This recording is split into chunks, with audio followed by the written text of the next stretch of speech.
The wind came down from the high mesas like it carried a memory on its back, cold, sharp, and restless, and it rattled the loose boards of the Widow Carter's porch as dusk settled over Dry Creek, a town that knew loss as well as it knew dust. Inside the small yard, her son Eli kicked at the frost-hardened dirt, wishing Christmas felt different this year, wishing it felt like something more than silence. That was when his boot struck metal buried shallow near the fence post, a dull sound that did not belong to stone or bone. And when he bent down and brushed the dirt aside, his breath caught, for in his palm lay a silver locket, worn smooth by time, warm somehow despite the cold. As if it had been waiting for him, Eli turned the locket over slowly. The chain tangled and darkened, the hinge stiff but unbroken. He had grown up learning that Dry Creek hid things, old horseshoes, rusted nails, memories folks forgot on purpose. Yet this felt different, heavier, important. The moon rose pale and full,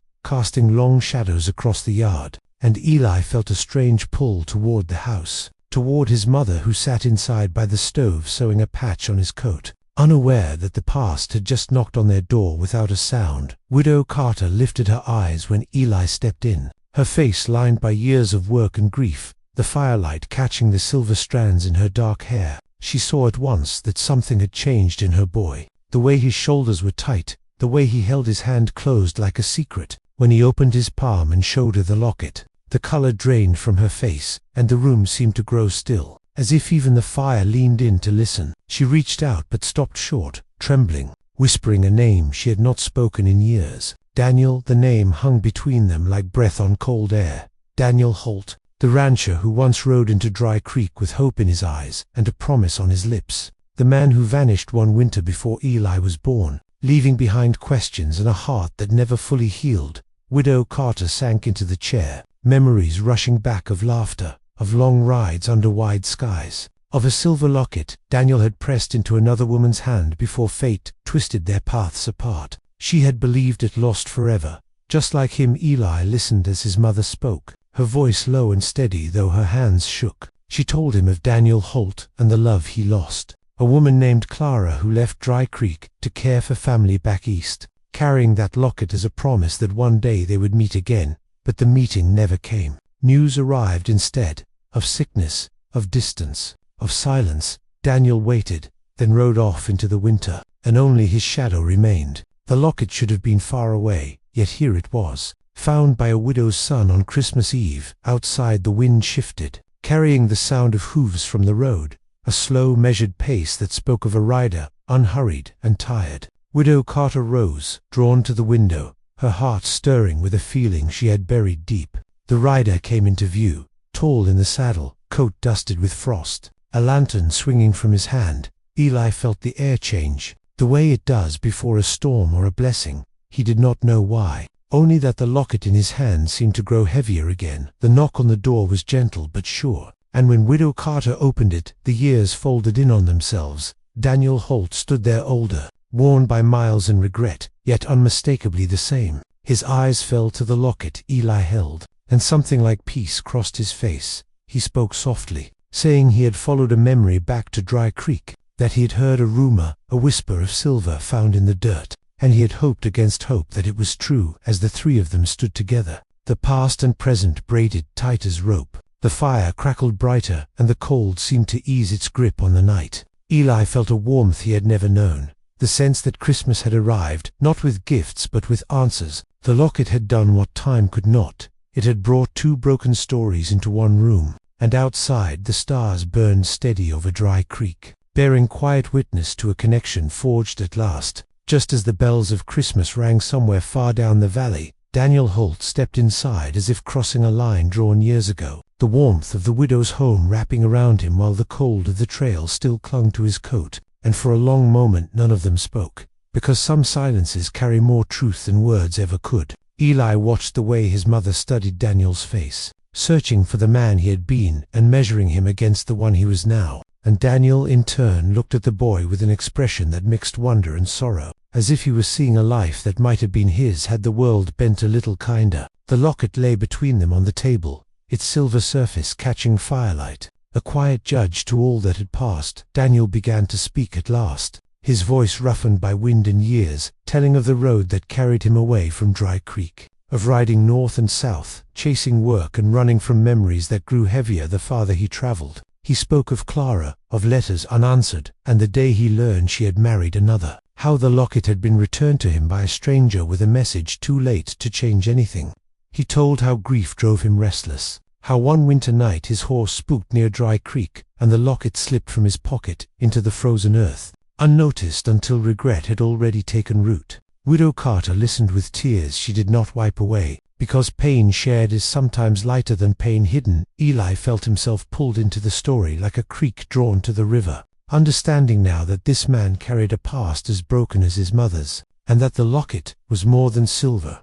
It was a promise bent, but not broken. He asked questions in a quiet, steady voice, about the places Daniel had seen, about the way a man keeps going when hope runs thin, and Daniel answered him honestly, not like a stranger, but like someone who sensed the boy might need these truths one day. Outside the night deepened and snow began to fall, soft and steady, laying a white blanket over old tracks as if the land itself wished to begin again. Widow Carter spoke then of her own years alone, of raising Eli with strength learned the hard way, of nights when the wind sounded like footsteps she hoped and feared were meant for her door. She admitted she had buried Daniel's name not out of anger but survival, because loving a memory can starve the present. Daniel bowed his head, accepting the weight of her words, knowing apology could not mend time yet offering it anyway. And in that exchange something shifted, not forgiveness fully formed, but the ground prepared for it. Like soil turned before spring, as the hours passed, the three of them shared a simple meal, bread and beans tasting richer for the company,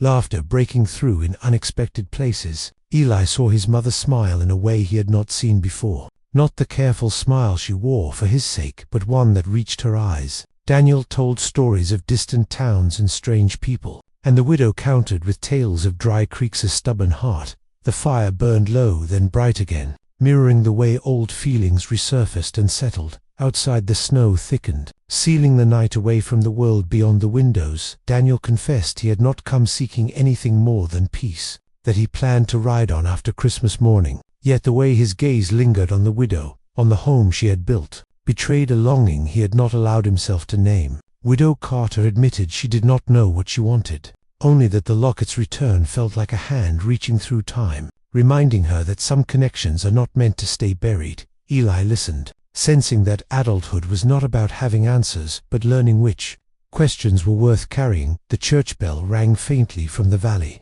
marking midnight, and with it came a stillness that felt sacred. Daniel reached for the locket and placed it back into Eli's hands, saying some things choose their owners, and that perhaps it had been waiting for him all along. Eli felt pride and responsibility settle together in his chest, understanding that he stood at the crossing of two lives, the past and whatever future might grow from this night. The widow watched them both, heart aching and hopeful in equal measure when they finally rose to rest. The storm outside had quieted the world, snow smoothing every hard edge. Daniel slept near the fire like a man who had carried his burdens far enough for one night. Widow Carter stood at the window long after, the locket warm in her palm again, feeling Christmas stretch wider than a single day, feeling that whatever tomorrow brought, it had been shaped by a boy, a lost love, and a simple piece of silver that refused to stay forgotten. Dawn came slow and pale over Dry Creek, the snow glowing soft as candle wax beneath a sky washed clean, and when Eli woke, he felt a quiet excitement settle in his bones, the kind that comes when something important has shifted, even if the shape of it is not yet clear. He rose and found Daniel already awake, standing by the window with a tin cup of coffee, staring out as though the land itself was speaking to him. Widow Carter moved about the kitchen, her steps lighter than usual, humming a tune she had not hummed since before Eli could remember. And in that small house the morning felt larger than Christmas. It felt like a beginning earned through patience and pain.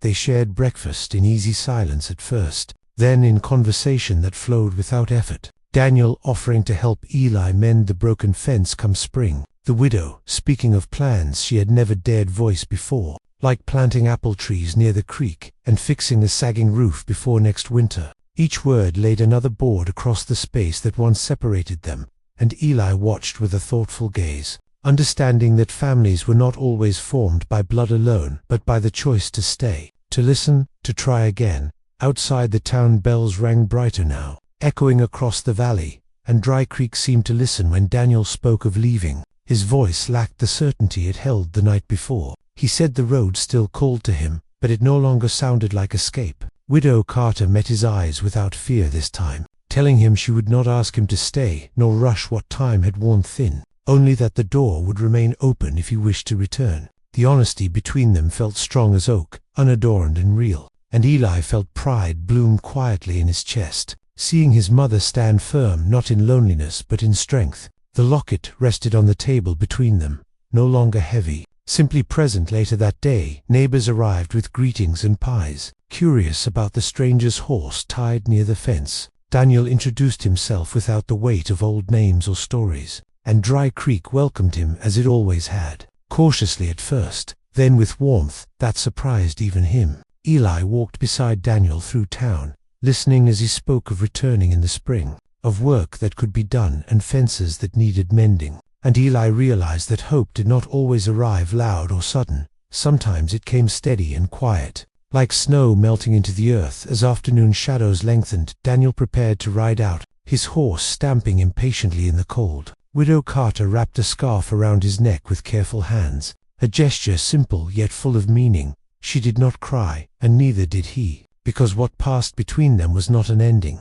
Eli handed Daniel the locket one last time, and Daniel shook his head, closing the boy's fingers over it, saying some stories belonged to the ones who found them, not the ones who lost them. The words settled deep, and Eli knew he would carry them long after the snow melted. Daniel rode away as the sun dipped low, turning the snow to gold, and Widow Carter stood watching until he was a dark shape against the horizon. Then nothing at all. She felt the familiar ache of farewell, but this time it did not hollow her out, because it was paired with something new, the knowledge that her life was not defined by what she had lost, but by what she had endured and grown beyond. She turned back toward the house, where Eli waited, and smiled with a steadiness that surprised her that night. As the fire burned low and Christmas drew to a close, Eli held the locket in his hands, opening it at last to find two faded pictures, faces worn but smiling. He understood then that the locket was not about the past alone. It was about connection, about the way lives touch and change course without warning. He placed it carefully in his pocket, feeling older somehow, not burdened but entrusted. Outside the stars shone cold and bright, just as they had on the night he found it in Dry Creek. The snow would melt, and time would move on. But something had been forged that Christmas, not in silver but in choice, in truth, spoken in doors left open. Widow Carter and her son stood together at the window before sleep, listening to the wind move, gentle now across the plains, and for the first time in many years the sound did not carry loss, only possibility, steady and enduring, like love rediscovered and allowed to grow again.